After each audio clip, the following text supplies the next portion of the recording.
Baby, hala ayeleke lingi mgoa. Ligwe ngi mgui, ningi mgwe.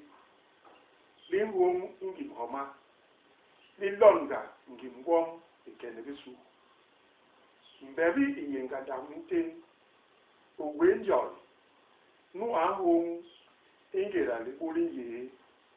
Ando nangi makon. Kiki bondon. No ilako ibonga ni ipongo nka ikene bisu. Mbu baby iyin baby igwengu ngada.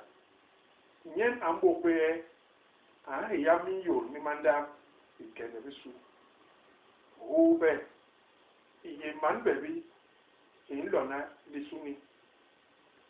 Baby hanga iyin ganda bitutunga. Bilul itut ihanga ngi baby iyin baby inhung ningui. Ndi inki inga ingim homa.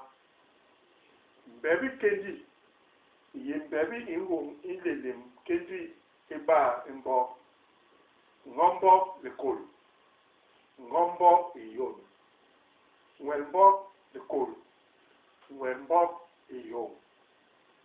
Baby itabi ibalebo hanga itabi.